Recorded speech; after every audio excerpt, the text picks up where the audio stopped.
Brasil pode ter um problema muito maior do que parece, e não tem nada a ver com o adversário. A ausência de um jogador muda completamente a forma da seleção jogar, e fazer esse tipo de mudança em plena fase decisiva da Copa do Mundo pode custar caro. A pergunta é, o Brasil tá preparado para isso? Com a lesão do Paquetá, o Brasil perde muito mais do que um nome, perde uma peça-chave do funcionamento do time. É um jogador que conecta defesa e ataque, que pisa na área, recompõe, pressiona e ainda dá qualidade na construção. Ou seja, não é só substituir, tem que reestruturar. E aí entra o problema. Mexer em estrutura tática nas oitavas de final da Copa do Mundo não é simples. Você não tem tempo para testar, não tem margem para erro e qualquer decisão pode definir se o Brasil continua sonhando ou volta para casa. Então a questão é, quem entra no lugar dele e como isso muda o jeito do Brasil jogar? Bom, agora a gente vai dar uma olhada disso no quadro tático pra gente conseguir ver algumas das opções que o Ancelotti tem e que o Brasil pode utilizar contra a Noruega. Bom, já aqui na nossa prancheta tática, aqui é mais ou menos como o Brasil joga atualmente, tá? Já separei aqui do lado adversário, pra gente não atrapalhar e ganhar mais espaço no campo.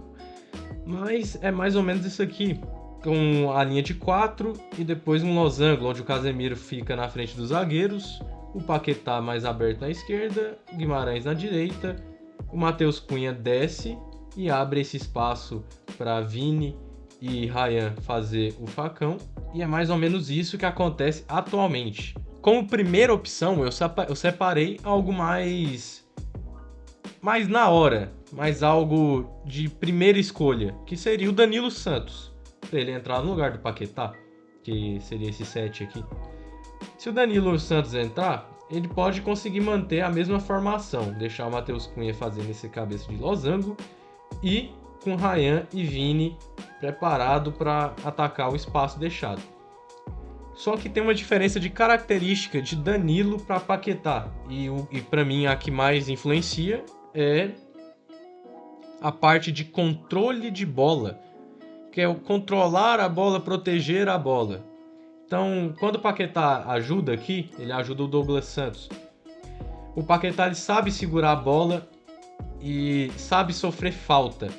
Já o Danilo, ele é um pouco mais explosivo, ele é um jogador de mais tabela, toca e aparece, toca e aparece. E eu acho que isso pode fazer uma grande diferença em característica. Mas é uma das principais opções e para mim, eu acho que tem 3 aqui que eu acho que são as mais ideais, e a do Danilo com certeza é uma delas. O segundo é o Ederson. Se a gente tivesse o Ederson aqui, eu confesso, eu não acompanhei muito o Ederson no time dele, se não me engano é o Atalanta, mas pelo jogo que eu vi dele já contra o Haiti, se eu não me engano, o Ederson, ele me parece alguém de muita capacidade física, me parece um touro quase, e ele é o mais que aproxima do Paquetá em questão de proteção de bola e segurar o jogo. E também ele vai dar muitas mais opções de ataque de espaço. Então, por exemplo, quando o Vini cair para cá, ele pode fazer essa ultrapassagem mais vezes do que o Paquetá faz. Mas eu acredito que a qualidade do time, a criatividade vai cair um pouco com o Ederson. Mas é um cara que pode oferecer uma opção mais de pegada. Já aqui com o próximo, esse aqui também é um dos meus favoritos em questão de escolha. Se entrar o Endrick. Se entrar o Endrick, a gente vai ter basicamente um 4-2-4, tá? A gente não vai ter aquele losango mais, a gente vai perder ele. Ou nem tanto, né? Porque quando a gente virar isso aqui, o Matheus Cunha vai jogar no lugar do Paquetá. Então ele vai marcar pro Vini e vai fechar esse meio aqui, esse espaço. O Endrick vai jogar de centroavante e o Vini aberto na esquerda. Se o Endrick descer, depende tudo da movimentação do Endrick isso aqui. Se o Endrick jogar mais isso aqui, a gente fecha um losango também, fica com Vini e Martinelli para atacar. Mas tem um probleminha, que é perca de característica. O Matheus Cunha ele não é volante, não é meia, ele não vai fazer essa saída de bola. Antes tinha uma inversão de Paquetá vem receber com o Casemiro, e tinha hora que o Paquetá avançava e vinha o Bruno Guimarães receber com o Casemiro. Tinha hora que invertia Guimarães e Paquetá também. Então é muita diferença isso aqui. Esse aqui é um cenário mais de improviso, eu diria. Ou você pode também manter o Matheus Cunha e o Endrick e jogar com o Vinícius aberto. E manter o 4-2-4. Só que o Matheus Cunha ele vai descer para receber e vai ficar movimentando para marcar para o Vini, enquanto ele pode trocar com o Vini também. Então, enfim, muitas possibilidades com o Endrick no ataque. Agora, se a gente tem treinado isso bem treinado, é um pouco diferente. O próximo da lista, já adianto, já foram duas das minhas principais escolhas, né? Mas agora vem um aqui que também eu acho que deveria ser pensado, que é o Fabinho. Só que aí muda completamente o time, né? Você usaria o Bruno Guimarães mais à frente, com Casemiro e Fabinho na contenção. Isso aqui o time ficaria muito mais forte defensivamente, mas perderia em criatividade e ataque. Ficaria mais ou menos um 4-4-2, que aí o Matheus Cunha pode descer para receber e fica o Vini com o Ryan mais à frente. Ryan ainda pode fazer essa marcação, Matheus Cunha pode cair por dentro, Bruno Guimarães pode movimentar no setor. E o Vini vai continuar fazendo o que a gente quer dele, que é atacar o espaço, criar jogadas com drible e jogadas individuais. Enfim. Mas também podemos usar o Fabinho no mesmo formato, só que aí o time vai perder mais características. A gente continuaria com o Losango, tá? Continuaríamos com ele. Só que o Fabinho só serviria mais para marcar, ele não é um cara que vai fazer a saída, ele vai ficar mais. E vai ficar muito dependente do Bruno Guimarães fazer as jogadas. Então, eu acho que isso pode ficar um pouco manco o time, né? A próxima opção seria o Luiz Henrique no lugar do Paquetá. Aí entraria um outro cenário, né? Se a gente tivesse o Matheus Cunha aqui, teria o Matheus Cunha aqui, ou a gente poderia colocar também do outro lado o Ryan, fazer a dupla Ryan e Vini, o Luiz Henrique de um lado, a gente fica com 4-2-4, mais ou menos, e o Vini com o Matheus Cunha aqui. Na hora de baixar, o Ryan baixa um pouco mais para jogar, fica o Bruno Guimarães, Casemiro, o Matheus Cunha com o Luiz Henrique e o Vini para atacar espaço. Só que eu acho que é mudar demais o time, então eu não utilizaria isso aqui. A próxima opção seria o Igor Thiago, que a torcida não quer ver nem pintado de ouro, mas eu coloquei aqui porque é uma opção.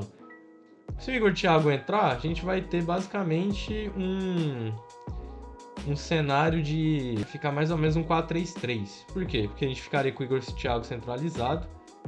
O Matheus Cunha, ele cairia mais como um 10 e ele cairia para os dois lados. Ou melhor, talvez mais pro lado do Vini, né? E na hora de atacar, vira um 4-3-3 com um volante só. Essa é uma opção também. Mas não é o ideal, né? Para atacar, na verdade, até me gosta essa formação. Só que ficaria com o Igor Thiago mais fixo. O espaço para o Vini atacar não seria tanto. Ele ficaria muito preso na esquerda. E muito dependente do drible, ele vai juntar uns 3 nele, com certeza. E aqui o Ryan ele vai ficar muito preso também, porque o Ryan não é um jogador tanto de drible, é mais de velocidade. Então eu descartaria a opção do Igor Thiago, não é uma opção que me agrada tanto. E aqui vem uma das principais escolhas e que eu acho que vai acabar sendo a escolhida, que é o Martinelli. Como assim o Martinelli? O Martinelli sempre entrou no lugar do Paquetá nos últimos jogos. Quando o Paquetá saía, entrava o Martinelli. Por quê? O que ele faz? Ele mantém a formação, que é defender com 4-4-2. Então ele ficaria mais ou menos assim. Com Ryan e aí Matheus Cunha e Vini aqui. Para defender. Fechou? Defendeu? Para atacar. Vini aberto. Matheus Cunha fazendo aqui, caindo um pouco. Ou melhor, fazendo uma dupla de ataque. Porque o Martinelli ele cairia para cá para marcar como ponta. E atacaria o espaço com o Vini. Aí ficaria meio que invertido. Na hora de defender, assim. Na hora de atacar, assim.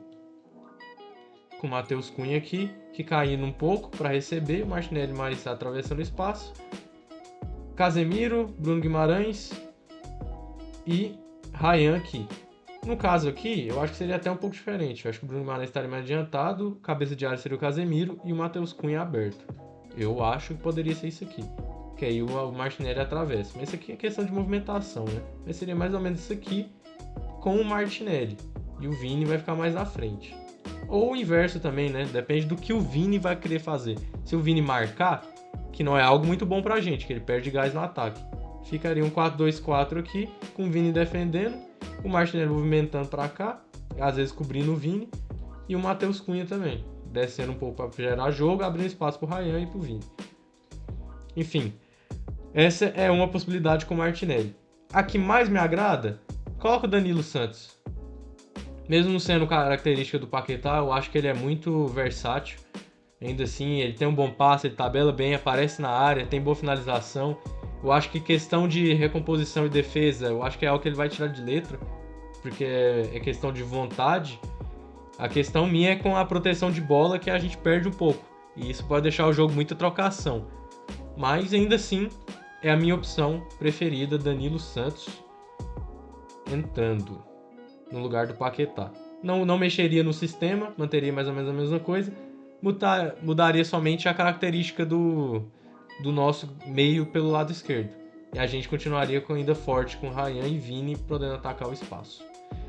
Bom, galera, foi isso o vídeo. Espero que a gente consiga ganhar da Noruega agora. Vai ser um sufoco, mas ainda assim aqui é Brasil, né? E bora que bora.